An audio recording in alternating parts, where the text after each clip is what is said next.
Hey, this is Matt. Once again, welcome back to another review. This is another paid request, this time for Jonathan Lindsey. Thank you so much for that. And for those interested in requesting pretty much any type of videos, topics, reactions, reviews, re-reviews, randomness, out of the blueness, whatever it may be, pretty much anything, feel free to send it either directly to my PayPal or join my Patreon. Both links are down below in the info box. But this is for episode 2 of The Dark Crystal, Age of Resistance. Now, I did review episode 1 for Jonathan Lindsey. Again, he sent in a request to see the second episode. I know this was a show that lasted one season by Netflix, then they canceled it. And like I said, I liked the movie The Dark Crystal. I just don't think you needed it to be a prequel. I think that's one of the mistakes the show made, was making a prequel, because you know how it's going to end. Because you've seen the finale, it's called The Dark Crystal. So you know, again, not all these characters are going to make it, and, well, that character's not going to die, because that's in the 82, was it 82? Yeah, 1982, The Dark Crystal. So, like, you know that character, and that, the bad guy, Stitzy's not going to die. But the Delphines, most of them got wiped out, so you know most of them are going to die. You know that one with Agra, she's not going to be dead, because she's in the... That's what I mean. That's why, to me, yes, there are exceptions of prequels I like, but for the most part, I'm more for a sequel than a prequel.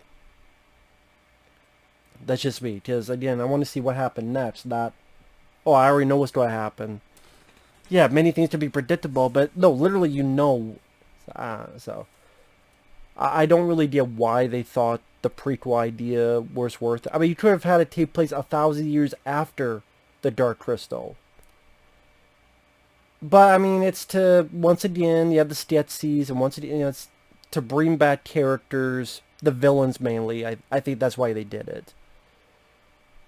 But, and apparently, people told me in my review episode 1, no, apparently it's not a retcon. Because I'm like, well, wait a minute. The way they're building up the backstory, isn't it like a retcon? Because I remember in the movie, the crystal shattered, there was a shard missing, and that's what made the creatures pull apart. And there's the good guys, and there's the bad guys, and we haven't seen the good guys yet, we've just seen the bad guys in this show. But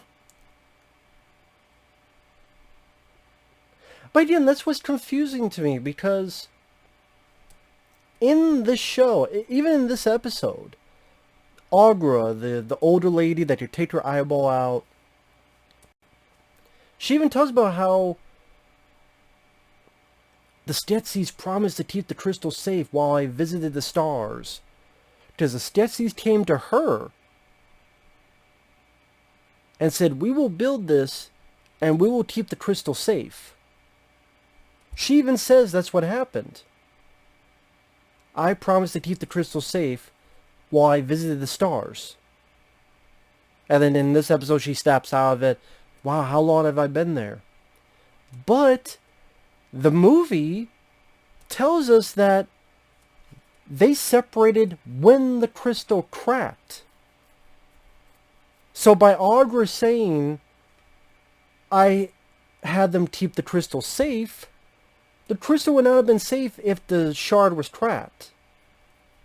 You get what I mean? Why would Agra give a crystal to people she barely knew to take a trip to the stars and say, keep it safe, if the crystal was already cracked? Which means it would not have been safe. And then again, it's how it cracked, that's what separated the two. The reason they got separated, that's why you put the shard back in, and then the creatures are back to one.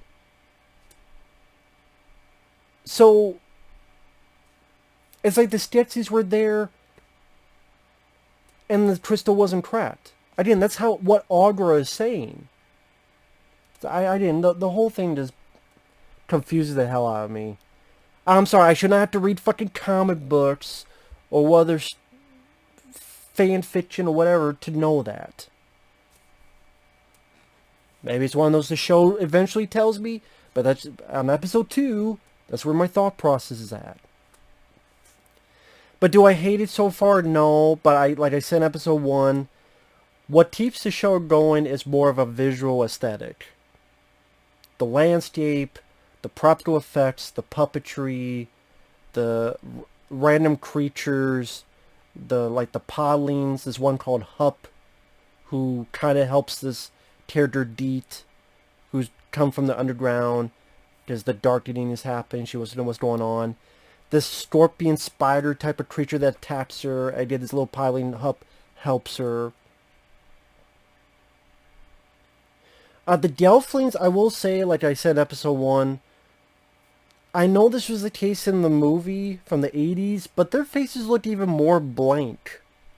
I don't know, because of the modern technology, it looks a bit sleeker, but maybe it's to keep in tone with the first movie. But I guess with the first movie, you used to use it because of technology, but like, their faces, like, there's no emotion. And, like, they're being very emotional, but their face is showing no emotion. It's a bit... I don't know, if it's like a creature... But these, even though they're Gelflings, they still kind of look human in a way. So the fact they're not showcasing any emotion on the face... Well, that was the way in the movie. Again, but I think that was due to the technology at the time. And okay, if they want to keep that for continuity's sake, I can understand. It's just, I'm saying, it's more noticeable now that, they've been very scared, but I cannot express myself. Oh my god, I'm being very scared, but I'm looking the same. It just, I don't know. But yeah, the visual aesthetic, the creatures, the fact that it does take itself pretty seriously. Like I said, there are people that die. In the previous episode, one of our lead characters' girlfriends died, and the spoiler, the episode ends with one of the Skeksis getting his eye taken out. Well, you get the idea. You don't technically see it, but you get the idea.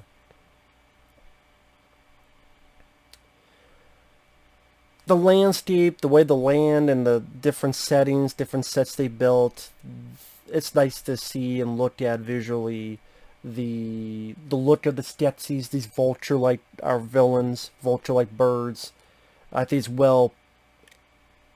the puppetry is well done.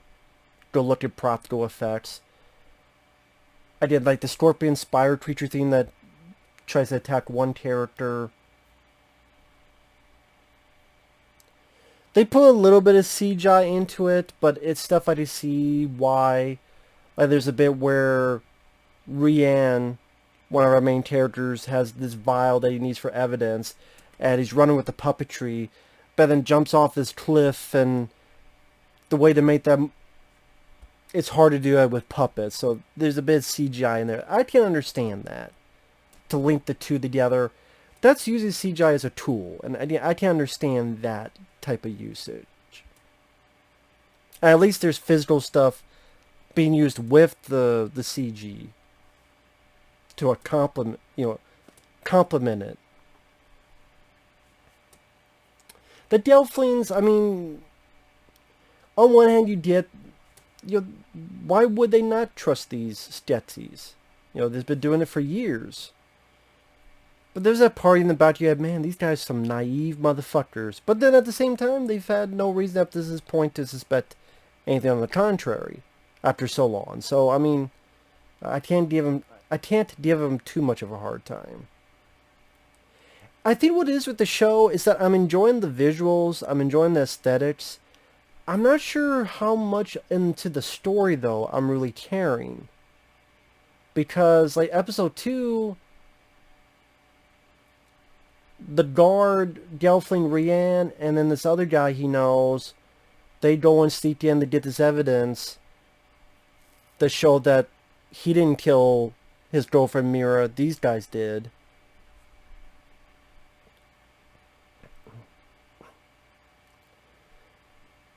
Granted,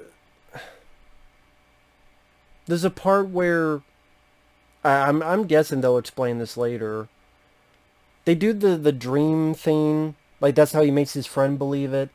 And they do mention in dialogue, you could do this to other people. And then he's like, oh, I won't get close to them. But when your dad, like, you find out Rian's dad is going to be ahead of the task force to capture this guy. I know the bad guys say, oh, he's got a sickness. That's why he did this. He's got a sickness. Okay, yeah, he's got a sickness, but at the same time, doesn't that dream thing, isn't that... Wouldn't that 100% still prove what he's saying is not bullshit? But I guess it's going to be like, oh, he's sick, so we can't get close to him. Oh, if you touch it, you don't be sick too. You don't be crazy too. That's probably what it's going to be. So, yeah, I'm guessing that's going to be the reason why he can't just do the dream sharing thing and tell everybody. Okay. But yeah, it's like the girl from the Underground Deet. She's a tat. She met this Pauline Hupp who kinda helped her. That's pretty much her story in this episode. At the end, the Rian, him and the buddy steal the vial. He escapes to the water. That's his story for this episode. What was it? The third, the princess.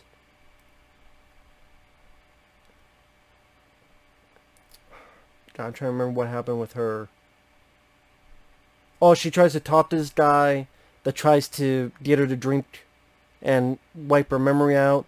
She switches it, so it wipes that guy's memory out because the guy's an asshole. But then her mom is like, you are wrong. I'm like, bitch. She even says, this guy tried to wipe my fucking memory away. Well, so the mom's is a stupid bitch. If you're not going to stand up for your daughter when this motherfucker tried to wipe her memory away, then fuck the bitch. This mom is a bitch. Whatever she gets what's coming to her. Maybe in her fucking eye, hopefully. I get open. I'm like, squirt around your fucking eye, blinded bitch. Fuck the princess's mom. She's a stupid bitch. So again, I appreciate the fact that they're trying to take the story seriously. It's not a parody. It's not filled with dick and fart jokes. I like the Dark Crystal movie. I wouldn't say I'm like a bona fide gun-ho fan. Like I give the movie 5 out of 5 stars. But I think I Dark Crystal, the original movie, I would give it maybe like maybe 3.5 out of 5 star, maybe. But I appreciate that it's trying to be respectful, as in to take the story seriously enough, to try to not to throw in a bunch of pop culture references, to, hey, people can die in this, or at the end, Mark Hamill is one of the villains, the Stetzies. He plays the scientist Stetzies. They blame him for something, so they punish him. They punish him by putting this cage in, and they put a creature that's going to poke his eyes out. And we see through his point of view, the creature, you get the idea, you'll poke his eyes out. I don't know about both eyes, or at least one eye it poked out. So yeah, I can appreciate that it's taking the story seriously enough. And I can see that the people making the show are coming at this from a source of love, not a source of cash grab or do something that's hip of today. It is still trying, granted, well, not all, but a lot of these shows, when they do like a 10 episode season, and part of you is thinking, well, why don't you just do a movie that's a prequel, or even just a mini-series? 2 parts, 90 minutes or 2 hours apiece, boom, done. It just, a lot of times when you have this type of show, you're hoping that it goes a little bit faster with the story. But it's like, hey, we gotta take our time. Each one's an hour long, and look at the world, look at the world. I'm like, I like the world. World looks cool, Can the story get fucking going?